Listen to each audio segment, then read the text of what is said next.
అదరగొట్టే కారం రంగు రుచి ఆచి కారం పొడి. సో రష్యా అధ్యక్షుడు వ్లాదిమిర్ పుతిన్ ఇటు ఢిల్లీకి వచ్చారు, ఆయన వెళ్ళిపోయారు కూడా. బట్ పుతిన్ భారత పర్యటనలో ఇరు దేశాల మధ్య పలు కీలక ఒప్పందాలు కుదిరాయి. ఇంతవరకు అంతా బాగానే ఉంది, కానీ యుక్రెయిన్ వార్ విషయంలో పుతిన్ అనుసరిస్తున్న వైఖరిపై ప్రధానమంత్రి మోదీ అసలు ఎందుకు ప్రెషరైజ్ చేయలేదు? ఇటు యూకే కానీ, ఫ్రాన్స్, జర్మనీ సహా ఇతర యూరోపియన్ యూనియన్ దేశాలతో ఇప్పటికే మనకు సంబంధాలు దెబ్బతిన్నాయి కూడా. అయితే జాయింట్ స్టేట్మెంట్లో యుక్రెయిన్ వార్ ఇష్యూను ఎందుకు పెట్టలేదు అన్న ప్రశ్నలు ఇప్పుడు వినిపిస్తున్నాయి. ఇదే సమయంలో భారత విదేశాంగ విధానంపై సైతం కొన్ని దేశాలు విమర్శలు చేస్తున్నాయి. ఇదే ఇప్పుడు హాట్ టాపిక్గా మారింది. దీని గురించి మాట్లాడదాం. సిఎస్ సార్, ఇందాక మనం ఇటు మాట్లాడుకున్నాం, at the same time present మాట్లాడుకుంటే వార్కు సంబంధించి ఎందుకు ప్రైమ్ మినిస్టర్ క్వశ్చన్ చేయలేదు అనేది మేజర్గా ఇప్పుడు వినిపిస్తున్న వార్త. అంటే అప్పట్లో పీస్ వైపే మేము ఉంటాము అని చెప్పి, బట్ డైరెక్ట్గా వ్లాదిమిర్ పుటిన్తో మాట్లాడే అవకాశం వచ్చినప్పుడు వై డింట్ యూ క్వశ్చన్ అనేది మేజర్గా వినిపిస్తోంది వేరే దేశాల నుండి. ఎలా చూడాలంటారు ఈ క్వశ్చన్? ఎందుకు ప్రశ్నించలేదు అనుకోవాలి, మీరేమంటారు? ఇప్పుడు డిప్లొమసీలో నైసిటీస్ ఉంటాయి. మనము ఆ రష్యా ఇస్ అవర్ ఫ్రెండ్ను క్వశ్చన్ చేయం. ఫ్రెండ్తో మన సెంటిమెంట్స్, ఎమోషన్స్ పంచుకుంటాం. శత్రువును క్వశ్చన్ చేస్తాం, ప్రత్యర్థిని. ఎప్పుడు కూడా ఫ్రెండ్ను క్వశ్చన్ చేయం. ఫ్రెండ్తో ఈ ఎక్స్ప్రెస్ అవర్ కన్సర్న్. ఫ్రెండ్తో ఇబ్బందులు ఉంటే ఇంకో ఇబ్బందులు ఉన్నాయని చెప్తాం, కానీ క్వశ్చన్ చేయం. అందువల్ల రష్యాతో ఉన్న డిప్లొమసీ రిలేషన్స్లో మోడీ రష్యాను క్వశ్చన్ చేయాలి అన్నది కరెక్ట్ కాదు. రెండవది, it is not our war. భారతదేశానికి ఏం సంబంధం ఉన్న అంశమే కాదు. అది రష్యా ఉక్రెయిన్ల వార్. ఆ వార్కు రష్యా ఒక్కటే కారణమని ఇండియా భావించడం లేదు. రష్యా ఎంత కారణమో ఉక్రెయిన్ పశ్చిమ దేశాల వైఖరికి కూడా అంతే కారణము. ఎందుకంటే ఈ వార్ రావటానికి మూలం ఎక్కడుంది?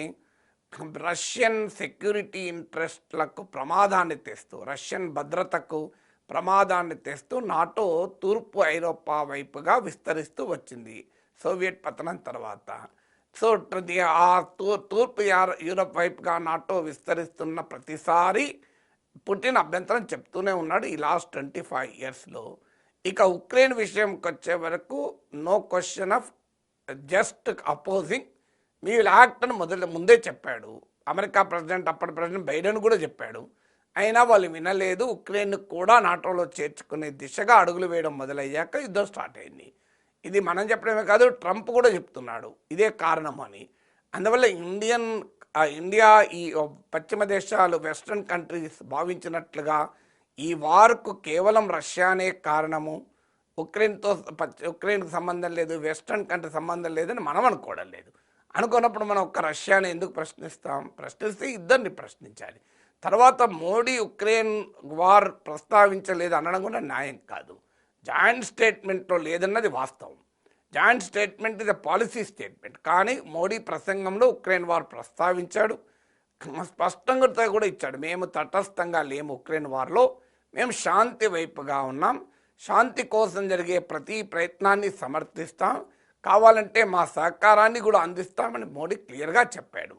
సో అయినా రెండు దేశాధినేతలు కలిసినప్పుడు పంచాయతీ పెట్టుకోవడానికి కలవరు, బాక్సింగ్ చేసుకోవడానికి కలవరు.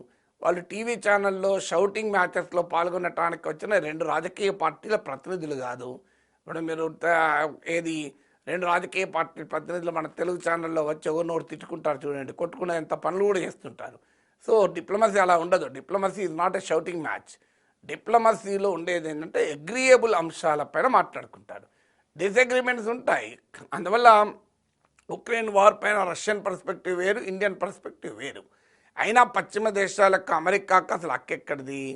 అసలు ఇండియా రష్యాను సమర్థ్యం పక్కకు పెట్టండి. ఉక్రెయిన్ వార్ స్టార్ట్ అయిన 4 ఏళ్లలో, ఈ 4 ఏళ్లలో అమెరికా రష్యాతో ట్రేడ్ జరపలేదా? అందుకే పుటిన్ క్లియర్గా చెప్పాడు, మేము రష్యా నుంచే కదా అమెరికా యురేనియం కొంటుంది తన న్యూక్లియర్ పవర్ ప్లాంట్స్కు, అది కూడా ఫెయిలే కదా.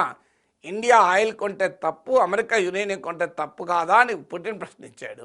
ఆ మాట కలిస్తే అలాస్కాలో పుటిన్ చెప్పాడు, ట్రంప్ ప్రెసిడెంట్ అయ్యాక అమెరికా రష్యా ట్రేడ్ 20% పెరిగింది.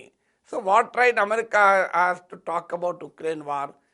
అసలు ఇప్పటికీ కూడా Russian liquefied natural gas LNG ఎక్స్పోర్ట్స్లో 51% యూరోపియన్ కంట్రీస్కి. అంటే వాళ్ళేమో ఎనర్జీ సప్లైస్ కొంటారు, మనమో కొనొద్దంటారు. What is this hypocrisy? అందువల్ల ఉక్రెయిన్ వార్కు మొదలు ట్రంప్ సపోర్ట్ చేస్తున్నాడో తెలుసుకుని మన తర్వాత సంగతి. ట్రంపే వెళ్ళి మా పుటిన్ కౌగిల్లో ఉండి పుటిన్ ఒడిలో పండుకొని మనల్ని అడిగితే ఎట్లా? మొదలు ట్రంప్ను పుటిన్ ఒడి నుంచి బయటికి లాగితే ఫ్రాన్స్లు, యూకేలు, జర్మనీ, తర్వాత ఇండియా సంగతి వస్తుంది. ట్రంప్ను ఒప్పించలేరు. ట్రంప్ పుటిన్ను నొప్పించడం చేత కాదు. ఉక్రెయిన్ను ఏం చేయాలో తెలియని ఒక అయోమయ పరిస్థితిలో ఉండి ఉరిమిరి మంగళ మీద పడ్డట్టు ఇండియా మీద పడుతున్నాడు అమెరికా, యూరప్.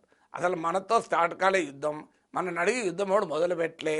మనం చెప్తే వాడు యుద్ధం ఆపడు. ఇప్పుడు మనం చెప్తే రష్యా యుద్ధం ఆపుతుందా? మనం చెప్తే ఉక్రెయిన్ యుద్ధం ఆపుతుందా? మనం చెప్తే నాటో ఎక్స్పాన్షన్ ఆగిపోతుందా?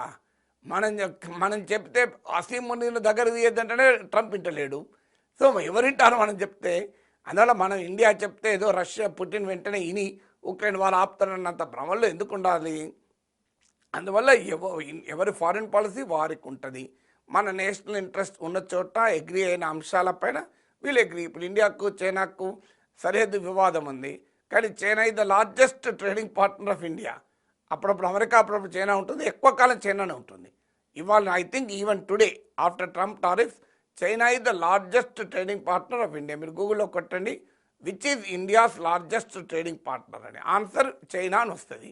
మరి చైనాతో మనకు సరిహద్దు వివాదం ఉంది కదా, గాల్వాన్లో జరిగింది కదా, 20 మంది భారతీయ సైనికులను పొట్టబెట్టుకుంది కదా చైనా. నిన్న కాక మన అరుణాచల్ ప్రదేశ్కు చెందిన ఒక మహిళను అసలు అరుణాచల్ ప్రదేశ్ ఇండియాలో లేదు చైనాలో ఉంది అని చెప్పి ఏర్పాట్లు ఆపలేదా? మరి మనం చైనాతో వాణిజ్యం జరపడం లేదా? మామూలు వాణిజ్యం కాదు, లార్జెస్ట్ ట్రేడింగ్ పార్ట్నర్ చైనా. అందువల్ల డిఫరెన్సెస్ ఉంటాయి. So on one thing we may differ, on another thing we may accept కదా. సో అందువల్ల మొదలు అసలు Trump Pakistan, I love Pakistan, I love Asim Munir అనే అమెరికాకు మనకు నీతులు చెప్పేటువంటి హక్కు ఎక్కడుంది? We have our strategic autonomy. భారతదేశం ఒక సర్వసత్తాక ప్రజాతంత్ర గణతంత్ర దేశం. It is a sovereign democratic republic. మా దేశానికి కావాల్సిన ఫారెన్ పాలసీ మన దేశమే నిర్ణయించుకుంటుంది. We have strategic autonomy. మనం అమెరికా కౌగిల్లో లేము, మనం రష్యా కౌగిల్లో లేము, చైనా కౌగిల్లో లేము. India decides what is right for it self. అందువల్ల ఉక్రెయిన్ వార్ విషయంలో కూడా ఇండియా స్టాండ్ ఇండియా చెప్పింది. మనమేం యుద్ధాన్ని కోరుకోలేదు. ప్రైమ్ మినిస్టర్ మోడీ పుటిన్తో సంభాషణలో చెప్పాడు, this is not the Ira of war అని. యుద్ధ భూమిలో ఏది పరిష్కారాలు ఉండవు అని కూడా చెప్పాము. అయినా మన చేతిలో లేని అంశాలు, మనకు సంబంధించిన అంశాలకు కాదు, మన గడ్డ పైన జరగడం లేదు, మనం చెప్పినా ఎవరు వినేది లేదు. అలాంటప్పుడు ఎందుకు we will take our foreign policy interest